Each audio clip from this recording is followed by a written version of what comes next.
लोकसभा चुनाव 2024 से पहले उत्तर प्रदेश में बड़ा सियासी भूचाल आने के संकेत मिल रहे हैं, जो समाजवादी पार्टी के अध्यक्ष अखिलेश यादव समेत पूरे इंडिया गठबंधन के लिए किसी बड़े झटके से कम नहीं होगा। सोमवार को राज्यसभा में दिल्ली सेवा बिल पर बहस हुई, जिसमें पक्ष विपक्ष के बीच जोरदार बहस देखने को मिली। दोनों पक्षों की बहस के बाद शाम को इस बिल पर वोटिंग हुई, लेकिन इस दौरान सपा की सहयोगी राष्ट्रीय लोक दल के अध्यक्ष और राज्यसभा सांसद जयंत चौधरी ने ऐसा कदम उठाया जिससे आने वाले दिनों में सपा की मुश्किलें बढ़ सकती हैं। दरअसल राज्यसभा में दिल्ली सेवा बिल पर वोटिंग के दौरान आरएलडी प्रमुख जयंत चौधरी सदन में मौजूद ही नहीं थे। उन्होंने बिल पर वोटिंग में एब्सटेन किया। सदन में चौधरी की गैर मौजूदगी अब चर्चा का विषय बन गई है कि आखिर ऐसा क्या हुआ कि जयंत चौधरी सदन में मौजूद नहीं थे, वो भी ऐसे समय में जब बीजेपी के विरोध में बने गठबंधन इंडिया को अपनी मजबूती दिखानी थी। इसे इंडिया गठबंधन की अग्नि परीक्षा के तौर पर भी देखा जा रहा था। हालांकि जयंत के करीबी कुछ और ही दावा कर रहे हैं।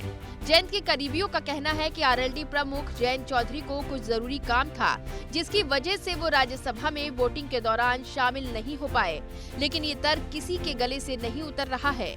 जाहिर है कि सियासी गलियारों में जयंत को लेकर कई तरह के सवाल उठने शुरू हो गए हैं। सूत्रों के मुताबिक जयंत चौधरी इन दिनों बीजेपी के संपर्क में है। जयंत ने यूपी में 5 लोकसभा सीटों की मांग की है। हालांकि बीजेपी उन्हें 3 सीटें देने को तैयार है। बस इसी बात पर पेच फंसा हुआ है। बीजेपी पिछले काफी समय से जयंत को अपने पाले में लाने की कोशिश कर रही थी। बीजेपी का मानना है कि अगर जयंत एनडीए में आ जाते हैं तो जाट मतदाताओं की मदद से पश्चिमी यूपी में भी क्लीन स्वीप की जा सकती है।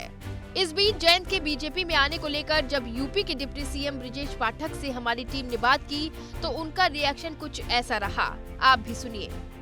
आरएलडी के जो नेता है उन पर फिर से दिल्ली वाले बिल पर गौरतलब है कि जयंत चौधरी अगर एनडीए में शामिल हो जाते हैं तो समाजवादी पार्टी के लिए ये किसी बड़े झटके से कम नहीं होगा।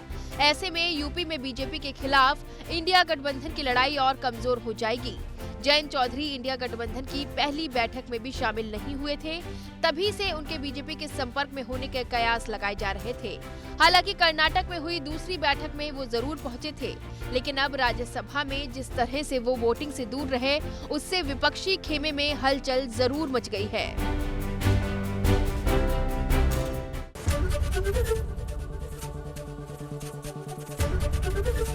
एबीपी गंगा, खबर आपकी, जुबान आपकी।